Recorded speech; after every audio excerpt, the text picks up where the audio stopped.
Hi, third grade. A lot of times people ask me, Ms. Moore, how do you get ideas for the art projects? Or I have kids ask me, what should I do? What should I draw?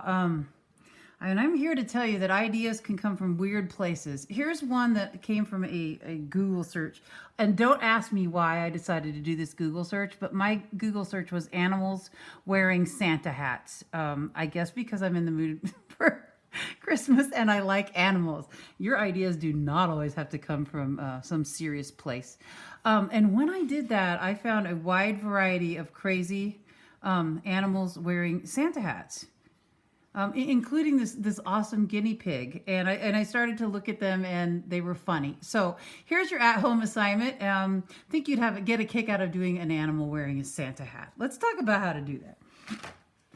And I got so into this that I did a bulldog wearing a Santa hat, a scary cat. This looks like my cat under the Christmas tree, about to wreck the Christmas tree. Llama wearing the Santa hat. Rabbit wearing the Santa hat. But all of these have one thing in common, and that is I used a certain technique to draw them. Sorry about the flies in my house. Somehow the weather got cold and the flies have decided to come into my house. So ignore it when the fly flies through. All right, so get a piece of paper, and a lot of times kids have a hard time knowing where to put the animal's eyes and nose. And I figured out a way to make this easier. And I'm going to draw kind of hard with my pencil so you can see I don't want you to draw hard. In fact, I want you to draw the lightest that you've ever drawn before. When you do this part, I am going to make a big X.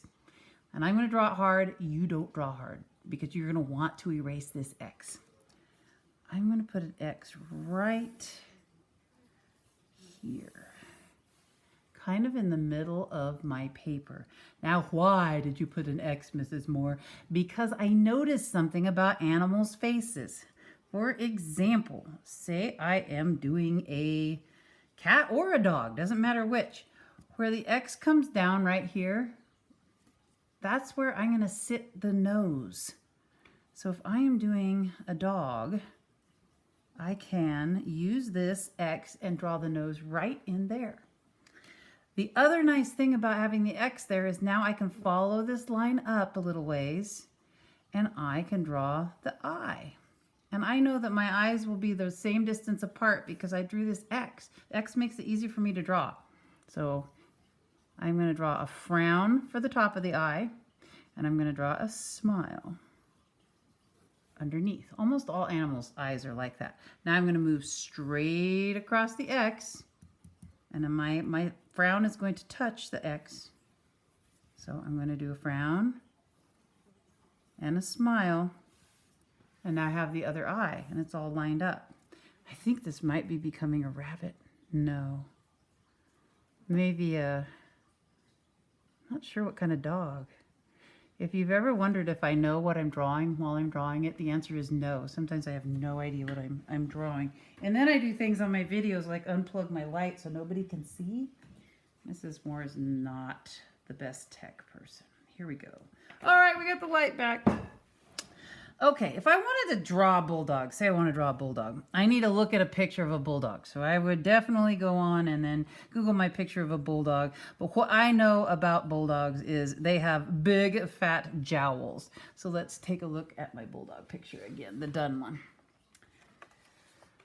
One thing I notice is they have these big, they kind of drool on you and they have these big jowls. And almost all animals, you're talking about a circle for the head. So those are some things I know that are kindergarten shapes that can help me draw the rest of my animal. So here I go. I'm going to start there. And there's a line that comes down from his nose. And I'm going to switch to Sharpie so you can really see. You will continue drawing in pencil until you get where you want it. So there was my dog's nose. I came up the X.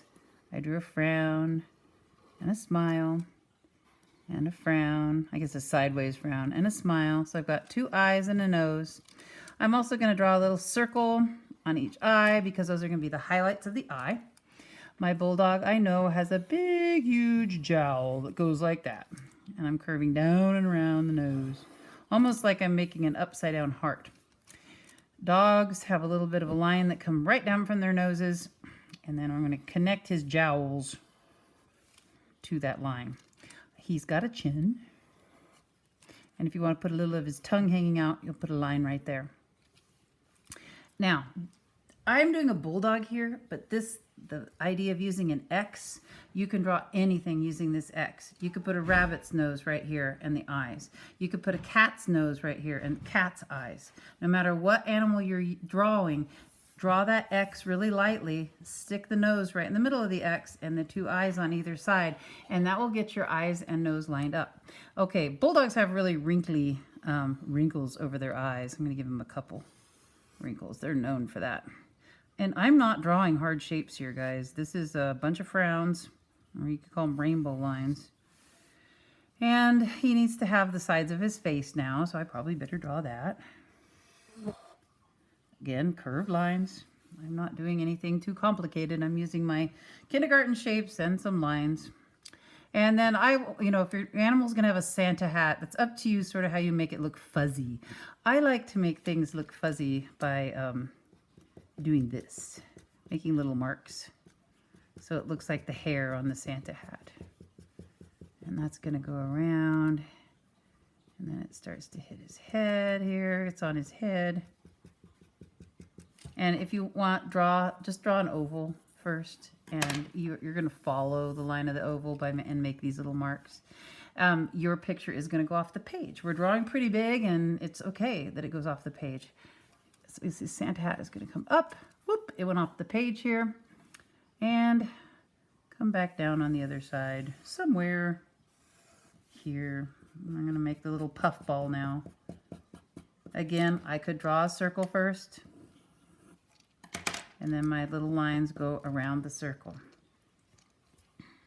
Ears, I forgot his ears.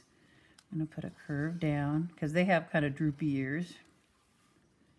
And a curve down. Man, I've drawn so many curves in this drawing. Look at all those. Tons of curves. I never worry about if it looks exactly right because you know what? Nobody who's an expert on bulldogs is going to walk into my house right now and tell me I drew the bulldog wrong.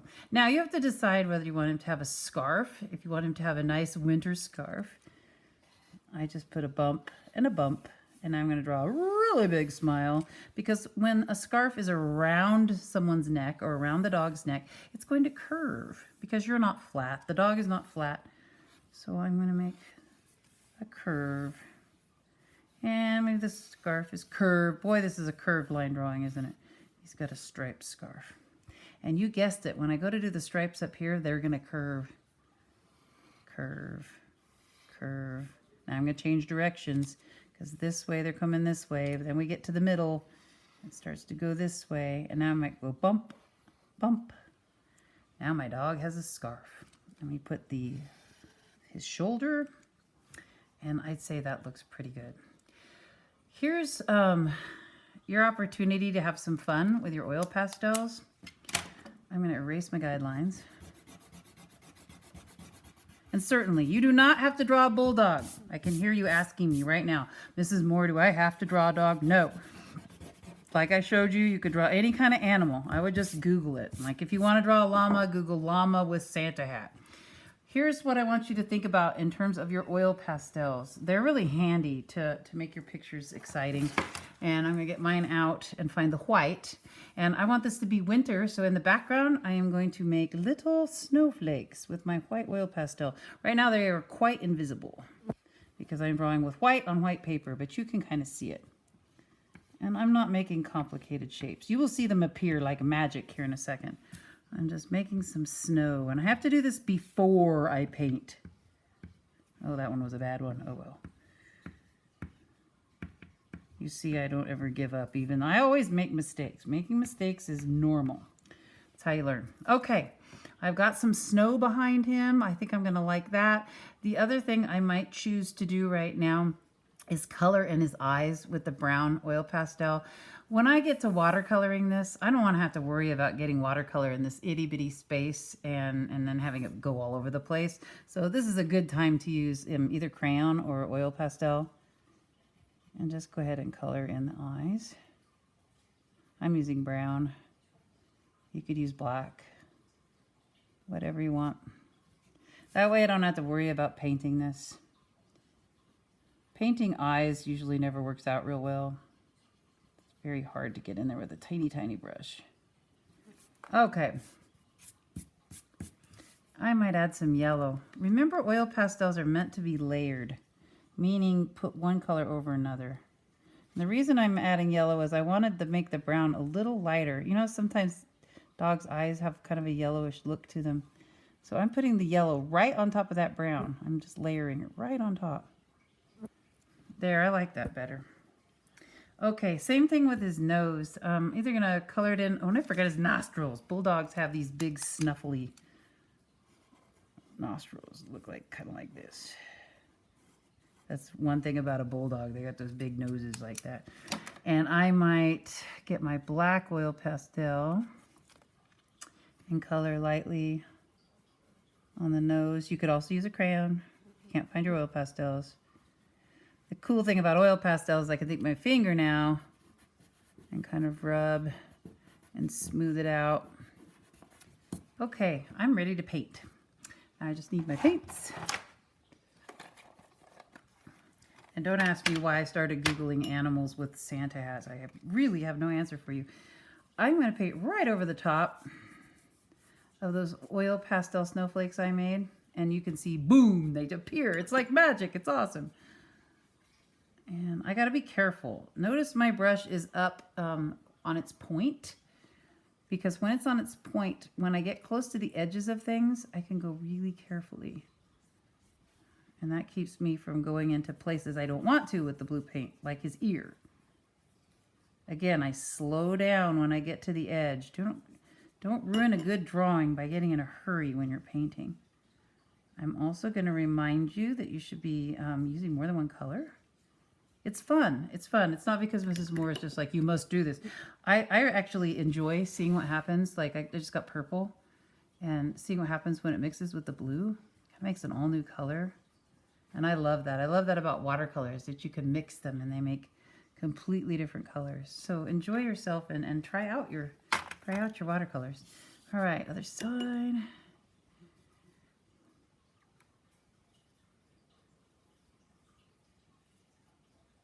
I'm quiet when I paint because I am concentrating.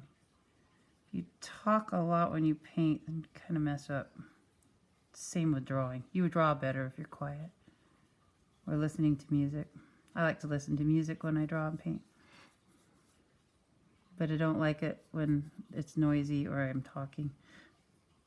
It's hard to make these videos sometimes because I do like to be quiet when I make art. And I have to talk in the video. Ooh, there's my bad snowflake. Okay. I have got the background painted. And now's a good time for you to pause this video and go work on your math or something else for a while, or go outside and do your PE or your music, because I really want the background to dry before I start painting in here. Why? Because it is wet. It's wet out here right now. And so if I paint right next to it, it could just run over and get into that side of things, and I don't want that to happen. If you need to get it done all in one time, here's another trick with oil pastels. Go on the inside of your Sharpie line with your oil pastel or crayon, just like this. And this would have been better to have done earlier than painting, but it's okay, I can do it now.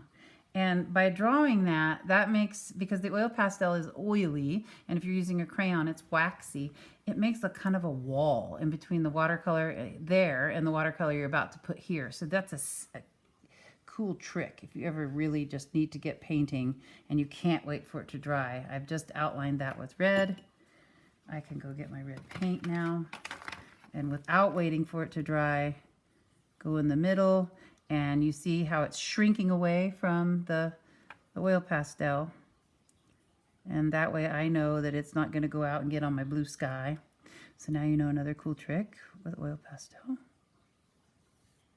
Usually people doing watercolors wait, you know, and do it in layers, in stages, because they have to wait for it to dry. But if you can't wait for it to dry, that's what you do about it. Once you're older, you will wait for it to dry. But sometimes when you're younger and you have to get stuff done, you can do that.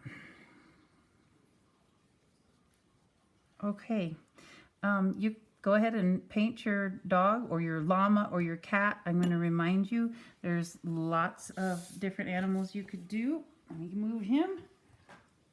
And I will remind you that I tried out a rabbit. That was pretty fun. Notice I did little swirlies in the background. Not done painting my llama. I just got the background done. That was a lot of fun too. Llamas are fun. A cat. He looks really crazy, but I guess my cat is crazy at home. And dog. So you take your pick. But any of these animals, doesn't matter what you're drawing, you start by drawing that X. Put the nose on the top of the X, and then it shows you where to put your eyes. You can use that technique to draw a cat. I used it a little bit with the llama, except the llama's nose is down farther. So I'd say I use it a little less with the llama. That X I used for the bulldog. And for the rabbit, you can see his nose was right at the bottom where I had my X. So hopefully that helps, and you have fun with animals with Santa hats. I can't wait to see what you come up with.